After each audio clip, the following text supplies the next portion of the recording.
The boy should have run. Any child with sense would have dropped the little tin plate, grabbed the younger ones, and vanished into the mesquite before Caleb Rusk came around the smokehouse. But Noah Pike did not move. He planted his boots in the dust, lifted both arms as wide as his thin shoulders would allow, and put his body between the rancher and the supper his sisters were hiding behind him. It was not much of a supper. Half a heel of cornbread, 2 shriveled apricots, a strip of salt pork so small it looked like something a dog would nose away. Noah's voice was quiet when he spoke, but it did not break. "Take it from me if you have to," he said, "but don't take it from them." Caleb Rusk had faced bulls, blizzards, drunk men with pistols, and a winter that left cattle lying stiff along 30 miles of fence. None of it had ever made him stop breathing. That boy did. For a long moment, the only sound behind the smokehouse was the wind dragging dry grass across the dirt. Caleb looked at the boy's arms, trembling from hunger but still held out like a gate. He looked at the 3 smaller children pressed against the wall behind him. And for the first time in nearly 20 years, something Caleb Rusk had buried so deep he thought it was gone, began to move. The territory of New Mexico had not seen mercy from the sky in months. By August of 1887, San Miguel County had become a country of cracked wells, red dust, and cattle with ribs showing through their hides. The sun rose hard, stayed hard, and went down without apology. Men in town spoke of the drought as if saying the word often enough might make it break. Caleb Rusk never spoke of it at all. He was 52 years old and had lived alone at Rusk Bend for 19 of those years. The ranch held 412 acres along a dry arroyo, a low-roofed house of sun-baked adobe, a smokehouse, a wind-bent cottonwood, 2 barns, and a silence so complete that visitors lowered their voices without knowing why. Caleb liked it that way, or he told himself he did. He had a ranch hand named Abel Nance who came before daylight, worked honestly, took his pay on Fridays, and never asked Caleb a question that did not involve wire, cattle, water, or feed. Abel was not a foolish man. He understood that some doors on the Rusk place were locked without a latch. The people of Las Piedras knew Caleb, but only in the narrow way a town knows a man who refuses to be known. They knew his accounts were clean. They knew his cattle were better than most. They knew his handshake meant more than another man's notarized paper. They also knew he had not taken a meal inside another person's house since the winter of 1868. That was the shape of Caleb Rusk's life. Then, on the hottest Thursday of that summer, he found 4 children behind his smokehouse dividing scraps like church communion. The oldest was the boy with the outstretched arms, Noah, 10 maybe, though his eyes had already learned things 10-year-old eyes should not know. Beside him stood a girl of 8 with dark braids and a face too controlled for childhood. A younger boy, 6 or 7, had one hand wrapped around a broken spoon as if it were a weapon. The smallest, a little girl in a faded blue dress, clutched the older girl's skirt and stared at Caleb with solemn curiosity. Caleb's shadow fell over all of them. The little one whispered, "Noah." "Hush, June," the boy said. Without looking back, Caleb did not step closer. "What are you doing on my land?" Noah's chin lifted. "We didn't steal. You're eating behind my smokehouse. We took what was thrown out." "That is still my smokehouse." The boy swallowed. His arms stayed up. "Then I'll pay you." The words were absurd. The child had holes in both boots and hunger standing plain in his face, but he said it like a contract. Caleb felt the old habits rising in him. The hard answer, the short command, the clean line between his property and another person's trouble. Instead, he heard himself ask, "What is your name?" The boy hesitated. "Noah Pike." "And them?" Noah did not look away. "Clara, Eli, June. Where's your mother?" Noah's jaw set. "Not your business." The smaller boy, Eli, made a frightened little sound. Clara put her arm around June and pulled her closer. Caleb looked down at the food again. Cornbread gone hard at the edges, apricots half spoiled, meat scraped from a bone. He thought of the full pot of beans cooling in his kitchen. He thought of the ham wrapped in cloth on the sideboard. He thought of the house behind him, full of rooms where no one had needed a plate set out for 19 years. "I'm not taking it," he said. Noah's arms lowered an inch, then rose again as if he did not trust them. Caleb turned and walked away. Behind him he heard Clara whisper, "Is he getting the sheriff?" Noah answered, "Get ready to run." Caleb kept walking. He went through the back door, crossed the kitchen, and stopped with both hands on the table. The room smelled of coffee, dust, and uneaten food. For a moment he stood like a man who had forgotten why he entered. Then he moved. He wrapped the ham, filled a crock with beans, cut thick pieces of bread, took peaches from the cellar, not the bruised ones, the good ones. He filled a water jug and added a small paper twist of salt because hungry bodies needed more than mercy. He carried it all outside and set it beneath the old cottonwood, 20 yards from the smokehouse. Not near enough to corner the children, not far enough for the gesture to be mistaken. Then he went inside, shut the door, and sat in the darkening kitchen. He did not watch from the window that would have made it about him. He sat until the evening changed color, until the first bats crossed the yard, until he heard the sound of small feet moving fast through dust. The food was gone by morning. In its place, tucked beneath a stone at the base of the cottonwood, was a folded scrap of paper. Caleb opened it with fingers that had tied 1,000 knots, and rarely trembled. It was a drawing. 4 stick children stood beneath a crooked tree. Beside them was a tall, square man in a hat, colored so dark with charcoal that he looked almost like a shadow. Above them, someone had drawn a sun bigger than the house. At the bottom, in careful, uneven letters, were 3 words. "Thank you, Shadow Man." Caleb read the words once, then again. He folded the paper and put it in his shirt pocket, where it rested against his heart all day like a thing too light to have such weight. On the 4th morning he found their mother. Not because he went looking, though he had been thinking about it so much that not looking had become its own kind of search. He heard coughing from the old lambing shed north of the barn. It was a poor building, hardly worth the name. A leaning roof, gaps between the boards, dirt floor, a place for broken harness and tools nobody used. Caleb pushed the door open. A woman inside rose so quickly she knocked over a tin cup. She was perhaps 34, though hardship had put another decade behind her eyes. Her dress had been mended cleanly, repeatedly, desperately. Her hair was pinned back with 2 plain combs. Her hands were raw from soap, rope, and work. She stepped in front of the sleeping children before Caleb could speak. "I know we have no right here," she said. Her voice was low because the children were sleeping, but there was iron under it. "I am not going to insult you by pretending otherwise. My name is Miriam Pike. I wrote to my cousin in Fort Union 3 weeks ago. If his reply comes, we will leave. I am asking for a few more days." Caleb looked past her. The children were curled together under the blanket he had left the night before. Noah slept nearest the door. Even sleeping, the boy had placed himself closest to danger. "How long have you been in this shed?" Miriam's face changed just a fraction. "Since June. We were not idle," she said quickly. "I have mended shirts for Mrs. Alvarez in town. I cleaned at the laundry twice. Noah has carried water. Clara watches the little ones. We were making arrangements." "Living in a shed is not an arrangement." "No," she said. "It is what was left." Caleb had no answer for that. He had heard many proud things in his life, men boasting at cattle auctions, lawyers making speeches, politicians calling greed principle. He had never heard pride sound like a woman in a collapsing shed refusing to beg because begging might be the last thing the world could take from her. "I left the food," he said. Her composure faltered. "Not much, but enough."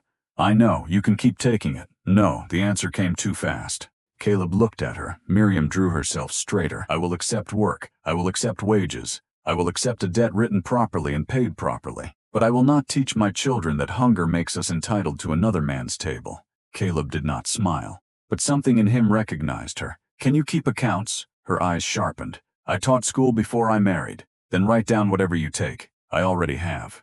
From a crate she lifted a folded sheet. Every item was listed: beans, bread, 2 peaches, 1 blanket, 1 lamp. Even discarded cornbread from smokehouse refuse had been written with neat, humiliating care. Caleb took the paper. "I'll add wages to it." "For what work?" He looked around the shed, then back at her. "I'll know when I see it."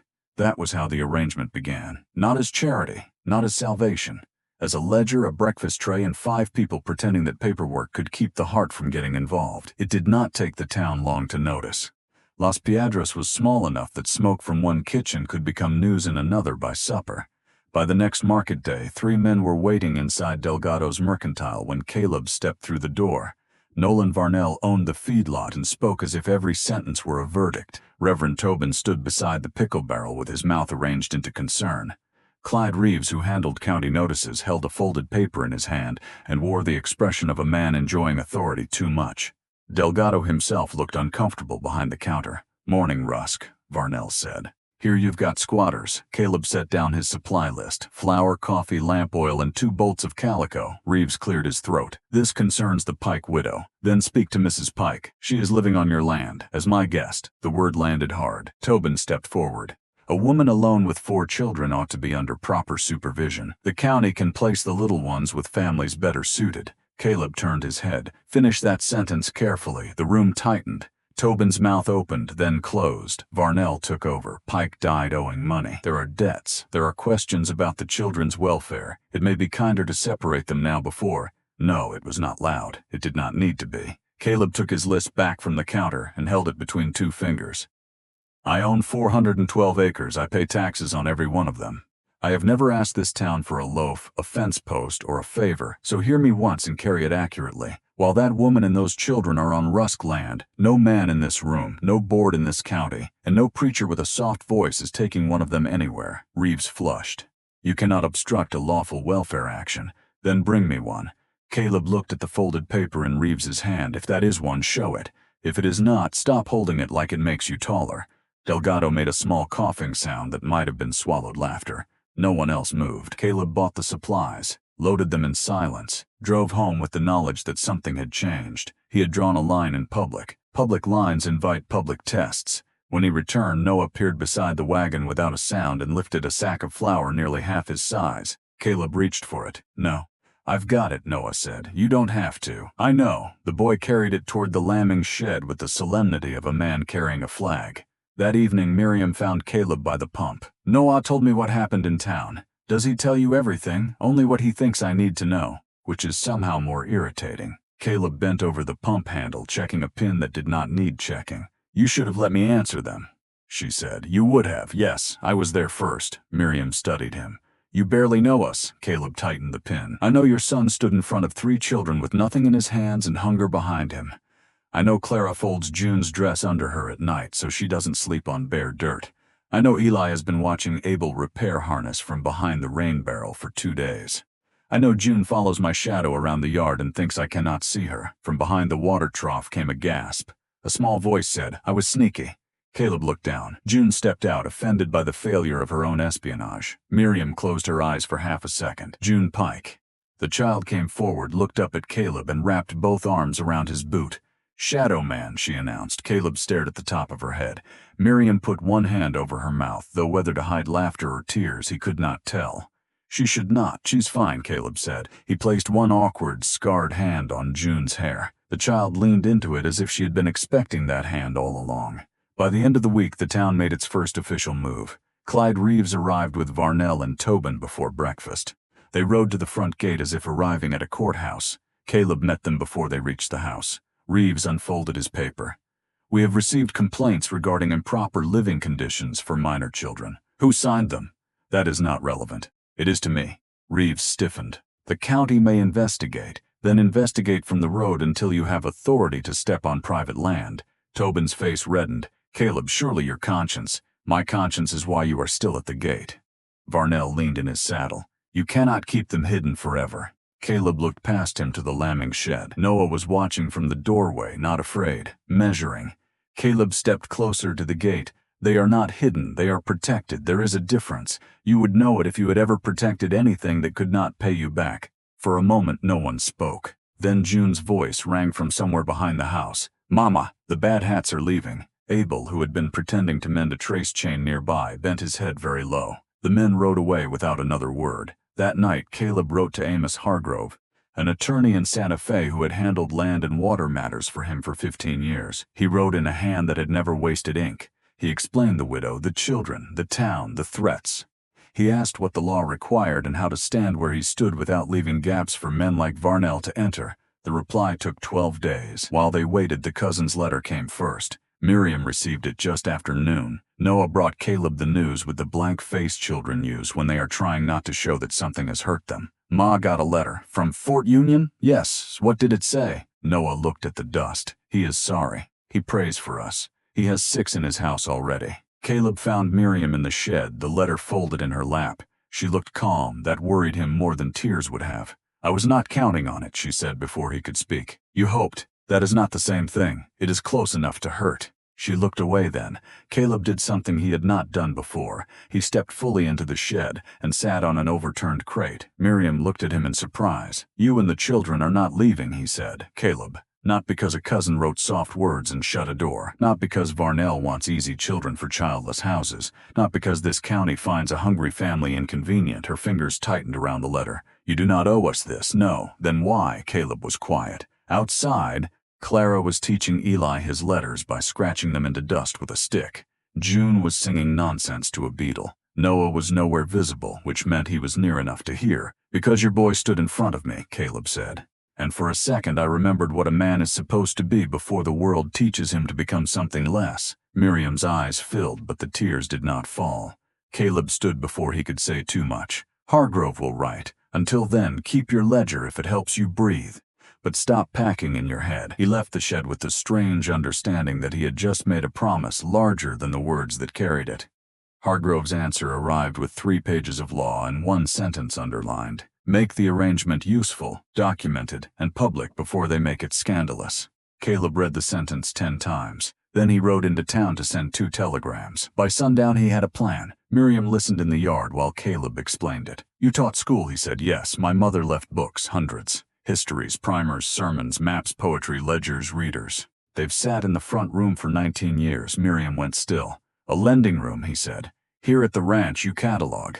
You teach children to read 2 afternoons a week. Abel's wife has wanted something like it for years, Mrs. Alvarez too. We make you employed staff with a civic function. Wages, duties, residence. Hargrove says it becomes far harder to attack." Miriam's face changed slowly. Not relief. Not yet. The beginning of permission to imagine. "The children could help," she said. "Clara can mend bindings if I show her. Eli can sort slates. June can supervise the beetles," Caleb said. Miriam looked at him. Then she laughed. It was small and startled and gone almost at once, but Caleb heard it like rain. He took her to the front room that evening. The shelves climbed 2 walls to the ceiling. Miriam stopped in the doorway. For the first time since Caleb had met her, her face forgot to guard itself. All these. She stepped inside as if entering a church. Before she could touch the first spine, Noah burst through the back door. His face was white. "There's a man at the gate," he said, "with a badge." The man was Deputy Marshal Silas Crow out of Santa Fe, young enough to still polish his badge bright and old enough to be embarrassed by how much he wanted people to notice it. He held a document. "Caleb Rusk?" "That's right. I have an inquiry order regarding 4 minor children reportedly sheltered here in unsafe conditions." Caleb held out his hand. Crow blinked. "I need to speak with the mother, you will, after I read what you brought." The marshal hesitated, then gave him the paper. Caleb read every line. Behind him, he could hear Miriam breathing evenly because she was forcing herself to. Noah stood beside her. The other children clustered in the doorway. At last, Caleb handed the document back. "Deputy Crow, Mrs. Pike is employed on this ranch under documented household and educational duties. She and her children reside here by invitation and by agreement. My attorney, Amos Hargrove of Santa Fe, has filed the arrangement and can confirm it by wire." Crow's eyes flicked toward Miriam. "Mom, are you being held here?" Miriam's answer came steady. "No." "Are your children fed?" "Yes." "Do they have shelter?" "They will be in the house by tonight," Caleb said. Miriam turned sharply. Caleb did not look away from Crow. "The lambing shed was temporary. It is over." Crow studied the yard, the children, the supplies stacked by the porch, the open front room where books waited in quiet rows, the boy standing like a small sentry beside his mother. "I'll wire Hargrove," Crow said. "You do that." The marshal folded his paper and turned his horse. He had ridden less than 30 yards when the wind changed. Caleb felt it first on the back of his neck. Then he smelled smoke, not cook smoke, not chimney smoke, range fire. He turned toward the northeast ridge. A dark column rose beyond the arroyo, thick at the bottom, orange at the root. The wind pushed it once, then shifted again and drove it straight toward Rusk Bend. "Abel!" Caleb shouted. The ranch hand was already running. Miriam gathered the children before Caleb finished giving orders. No argument, no questions. She moved like a woman whose fear had been trained into action. They loaded the wagon with water barrels, blankets, 2 sacks of meal, Hargrove's papers, and the strongbox from under Caleb's bed. The children climbed in. Noah helped June, then Eli, then Clara, then his mother. Caleb handed Abel the reins. "Take them to Alvarez's place east of the wash. Don't stop." Noah looked back toward the lambing shed. His face changed. The cedar box. Miriam's eyes closed. "Noah, I left it under the cot, sweetheart. Pa's compass is in it," Noah said. "And the tintype, the only tintype." His voice did not rise. That made it worse. "I'll get it," he said, and started to climb down. Caleb caught him by the shoulder. "No," Noah twisted. "It's ours." I said no. Caleb looked at Abel. "Drive." Miriam grabbed Caleb's arm. "Don't." It was the first time she had touched him without necessity. Her hand was strong and shaking. "Please," she said. Caleb looked at her, then at Noah, then at the smoke now folding over the ridge. "Get them east." He pulled free and ran. The yard had changed by the time he reached it again. Smoke bent low across the ground. Ash flickered like black snow. The heat pushed at his chest from the north, and then suddenly, from the west too, the fire had found the arroyo grass and was running inside it like oil in a lamp wick. Caleb tied his bandana over his mouth and went into the shed. The cedar box was exactly where Noah had said. Under the cot, small, hand-carved, too light to be worth a man's life. and too heavy with meaning to leave. Caleb tucked it under his good arm and turned for the door. The wind roared. Flame crossed behind the smokehouse. For one blind second the world became heat and noise and red light. Caleb did not think. Thinking was too slow. He knew the land. He knew the shallow cut behind the barn where the dirt stayed damp long after rain. He knew the low place near the old well, the stone wall by the goat pen, the gap in the south fence where he had meant to repair wire. He moved by memory. A burning beam fell somewhere behind him. Sparks struck his sleeve. He dropped into the cut, face pressed into mud that smelled of mineral and rot. Heat rolled over him so hard he felt his skin pull tight. He held the cedar box under his chest and counted 1, 2, 3, 4. When the worst passed, he crawled. By the time Abel found him beyond the south fence, Caleb's left sleeve was burned through and one side of his face was black with soot, but the cedar box was still in his right hand. Abel stared at him. "You old fool." Caleb coughed until his ribs hurt. "Likely. You get it." Caleb lifted the box. Abel shook his head. "Of course you did." They reached Alvarez's place near dusk. June saw him first. She came running so fast she nearly fell over her own dress. "Shadow man!" Caleb bent, but his left arm would not obey. So he took her with the right, cedar box caught between them. Miriam crossed the yard behind her. She stopped when she saw his sleeve. Then she saw the box. Her face opened with a grief so naked he had to look down. Noah came last. The boy stood in front of Caleb, staring at the cedar box as if it had returned from the dead. Caleb held it out. Noah did not take it. His mouth worked once. Then he stepped forward and pressed his forehead against Caleb's chest. The boy who had stood like a fence behind the smokehouse was suddenly only 10 years old. Caleb put his right hand on Noah's back. "That's what family does," he said. The words surprised him. Then he knew they were true. The fire burned 2 days. When it was done, the lambing shed was gone. The smokehouse roof had collapsed. The north fence lay black across a quarter-mile. One barn corner needed rebuilding. The house stood, so did the cottonwood, charred on one side, alive on the other. News of Caleb's run through the fire reached town before he did. By the time he rode into Las Piedras with his arm bandaged and his temper poor, people who had watched silently before could no longer pretend they had no part in what happened next. Mrs. Alvarez sent bedding. Abel's wife brought a cradle-sized trunk of children's clothes and refused payment. Delgado arrived with his sons in a wagon of fence wire sold at cost. Men who had said nothing in the mercantile showed up with gloves and hammers. Not Varnell, not Tobin. Caleb did not ask for them. He had learned that some men only appear where there is power to be taken. Others arrive when there is work to be done. Miriam moved into the house with the children because Caleb had made that decision in front of a marshal and had no desire to be proven a liar. At first, she and the children occupied the 2 back rooms and treated the hallway as a border crossing. That lasted 3 days. June destroyed it by appearing at breakfast in Caleb's chair and declaring, "Families eat where the eggs are." No one found a legal argument strong enough to remove her. The lending room opened in September. Miriam cataloged every book in a ledger so precise that Hargrove later said it could survive a court challenge or an earthquake. Noah copied titles with careful concentration. Clara repaired torn pages and developed strict policies regarding muddy fingers.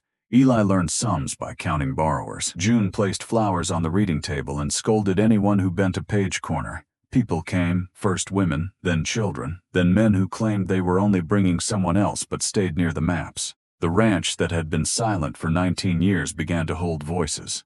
It did not happen gently. Houses unused to Joy Creek under it. Caleb found boots in places where boots did not belong. String buttons, slate pencils, and half-eaten biscuits appeared in impossible locations. Eli followed Abel everywhere and asked so many questions about harness repair that Abel, after 3 days of pretending annoyance, made him a small awl handle of his own. Clara sang when she thought no one could hear. June continued to annex Caleb by degrees. First his breakfast chair, then the porch step beside him, then the right to put her small hand in his whenever they crossed the yard. She stopped calling him Shadow Man and began calling him My Caleb, which she deployed in public with no regard for consequence. Noah changed more slowly. He no longer stood in doorways like a guard, but he watched. He watched Caleb repair fence, watched him speak to Miriam, watched the way Caleb counted plates before meals now without seeming to notice he did it. One October morning, Noah found him by the trough. "I need to ask you something." "Ask." Noah stared at the water. "Do you love my ma?" Caleb set down the bucket. "Yes." The answer seemed to enter the boy like weather entering soil. Noah nodded. "My father was good, I know. He was not weak because he died owing money. No, he did not leave us because he wanted to. I never thought he did." Noah looked at him then. "I'm not looking for a new father." Caleb let the words stand. Noah swallowed. But I think a person can have one father buried and still have someone standing. I wanted to know if that makes me wrong. Caleb's throat tightened. No, that makes you honest. The boy looked back at the trough. If you marry her, I need his compass to stay in the house. It will, and his tintype. Yes, and you cannot make Eli stop talking about him. I would not try. Noah breathed out. All right. He picked up the bucket and carried it toward the barn because Pike men Caleb had learned survive difficult feeling by immediately becoming useful. Hargrove came in person in November. He sat at Caleb's kitchen table with the final residency papers, the lending room agreement, wage records, and the marshal's closed inquiry. Everything was sound. But he brought one more document. Caleb, he said with uncommon gentleness, while reviewing your old water rights filings, I found the Mayfield deposition. Miriam looked at Caleb. Caleb went still. 19 years earlier, a woman named Lorna Mayfield had sworn Caleb cheated her father out of grazing rights. It had cost him more than money. It had cost him invitations, trust, and the last foolish belief he had that truth naturally rose if left alone. He had carried the stain so long it had become part of his posture. She lied, Hargrove said. The surveyor's ledger proves it. So does the bank copy. Her father sold willingly, then tried to reverse it through her testimony. The room was silent. Caleb looked at his hands. For 19 years he had believed he had somehow deserved the coldness that followed, that even if he had not done wrong, he had failed to be the kind of man people defended. Now the paper said otherwise. Miriam reached across the table and put her hand over his. You were not what they said. Caleb could not answer. Hargrove cleared his throat. I can have the record corrected. Do that, Caleb said. Any damages? No, you are owed. I want the lie removed. I do not need to spend another year living inside it. Hargrove nodded. That evening Caleb ate supper at the table with everyone else. Not in the kitchen after, not alone. June climbed into the chair beside him and inspected his plate to make sure he had enough butter. Eli told him 3 facts about mule teeth. Clara corrected 2 of them. Noah listened quietly, then passed Caleb the cornbread without being asked. Miriam watched all of it with an expression that looked like peace testing whether it could stay. After the children slept, she found Caleb on the porch. She sat beside him without asking. You have been alone a long time, she said. Yes, did you think that was what you wanted? I thought it was what was left. The night was cold and clear. Stars stood sharp over the black line of the arroyo. Miriam folded her hands. When Thomas died, I stopped wanting things for myself. It seemed indecent somehow. The children needed food, shoes, beds, safety. Wanting anything beyond that felt like stealing from them. And now, she looked toward the window where lamplight warmed the room. Now I am beginning to remember I am also alive. Caleb turned to her. I love you, he said. The words were plain because he had never known how to decorate true things. Miriam's breath caught. I love those children. I love the noise in this house. I love that June thinks my chair is hers. I love that Noah argues with fence posts like they can hear him. I love Clara's terrible late notices to borrowers. I love Eli asking Abel questions until Abel threatens to quit and then answers everyone. He paused. I am not asking you to hurry. I am saying I intend to stay where I have already stood. Miriam looked at him for a long time, then she smiled. You do have a habit of standing. He almost smiled too. I am good at it. Yes, she said, you are. They married in December at the little church in Las Piedras. Varnell did not attend. Tobin sent a stiff note about propriety. No one read it twice. Noah stood beside Caleb without being asked. Clara wore a blue ribbon Mrs. Alvarez had found. Eli carried the rings and checked his pocket every 20 seconds. June scattered dried marigold petals in one concentrated pile near the door, then announced the floor was blessed. When Miriam walked in, Caleb forgot every prepared thought. She was not rescued. That was not the word. She was a woman who had crossed fire, hunger, humiliation, and fear without surrendering the straightness of her spine. She met him at the front of the church as his equal. That was the only miracle Caleb trusted. Spring came late, but it came. With it came a new house rising on the far side of the arroyo where cottonwoods shaded the afternoon. Caleb did not call it an addition. He called it the East House, though everyone knew it was more than that. It was a promise built in lumber, a room for Noah with a window facing the first light, a room for Clara with shelves low enough for her own books and a desk of her own, a room for Eli near the workshop because he would sneak there anyway, a room for June large enough for whatever kingdom she believed she governed. Miriam designed the schoolroom. Caleb built the porch wide. Noah helped raise the first beam. They worked shoulder to shoulder in the spring light, both pretending the moment was only carpentry. My pa built our first table, Noah said. Caleb held the beam steady. Did he? He measured everything twice, sometimes 3 times, wise man. He would have liked this. Caleb looked at him. I hope so. Noah shook his head. No, he would. He liked men who did what they said. They set the beam, it held.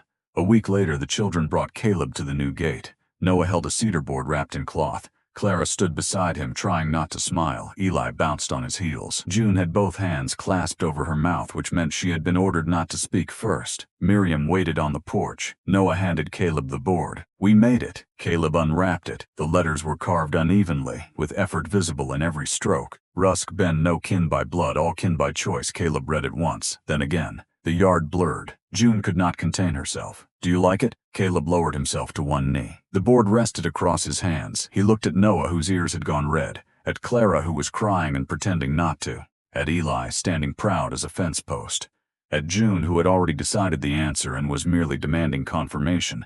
Then he looked at Miriam. She was watching him with the calm joy of someone who knew exactly what this had cost and exactly what it was worth. Caleb Rusk had not cried in 19 years. He did not stop it now. June stepped forward and patted his face with great seriousness. "It's all right, my Caleb," she said. "We're not leaving." Noah crouched beside him. Clara and Eli came too. Miriam laid one hand on his shoulder. For a moment they were all gathered in the dust before the gate, not tidy, not dignified, not anything a formal portrait could have understood, but entirely whole. Caleb hung the sign himself. He set it level, drove the nails clean, stepped back. Rusk Ben, no kin by blood, all kin by choice. For 19 years Caleb had believed loss was a house with no doors. He had been wrong. Not because the dead returned, not because the past became gentle, but because one evening behind a smokehouse a hungry boy lifted both arms and stood like a gate.